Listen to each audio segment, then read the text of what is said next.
Yes, I retired from St. Elizabeth's Church in Ridgewood about 20 years ago. Was there for 20 years, probably the best 20 years of my life. It was a phenomenal congregation and we had a great time together. And then in terms of retirement, I worked at Habitat for Humanity. I'm very good with woodwork, that's one of my hobbies. And did that for about 5 years before I served in St. John's in Ramsey as a full-time interim, which is where I attend when I'm not doing any supply work. And then I was at All Saints Glen Rock, and then after that I was out in the country for 5 years with Church of the Transfiguration in Montville and with St. Andrews in Lincoln Park, and they are now a merged congregation. And I was part of the bad news that had to come to say, if you don't get together, you're both going to die. And they have successfully become Church of the Good Shepherd.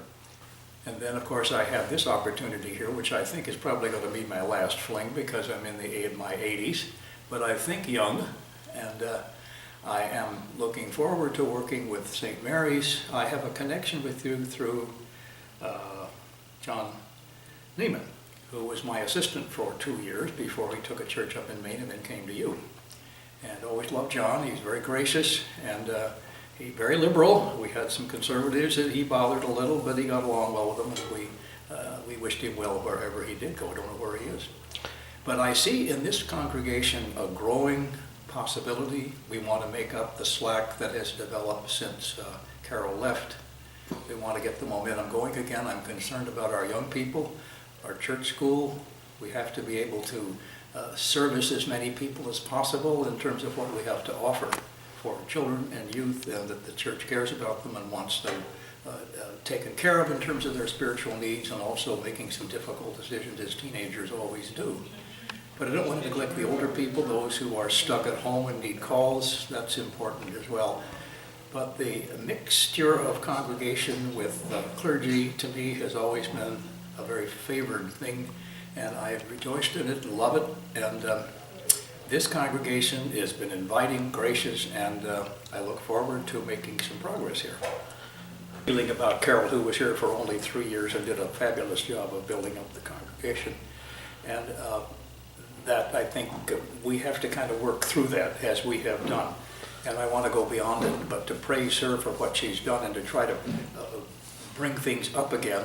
I hope anybody who may have left because Carol left, we can entice back, but there are always new people that can come as well. And when people come to this congregation, they feel welcome, they feel greeted, and the coffee hour, breakfast, can't beat this. This is wonderful, and people, this is all something that you do.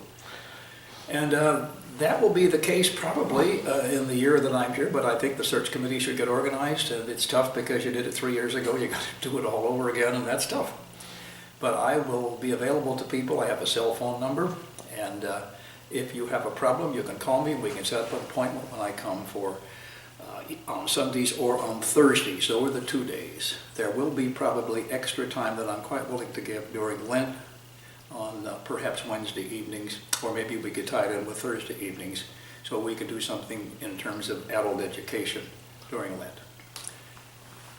And I don't know how long I'll be here, probably a year, but I do hope that we can get the search committee organized and they can do what has to be done to get moving on that score. So we get up to about 100 on Sunday morning and stay there.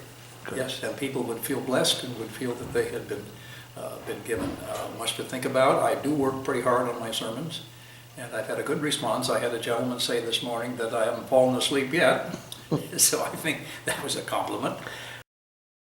I own a Victorian house, Queen Anne, 1889, 2¼ acres, beautiful piece of property. We bought it with my wife before she passed away for assisted living way back in 1977. It's a big house. We take care of it. My kids love it. And we have 3 tenants that keep it going, so it's like a business with me, and my 5 kids are part of the board of directors, and we handle the house and do work on it. And I do a lot of woodwork. In fact, that's one of my hobbies. Excellent.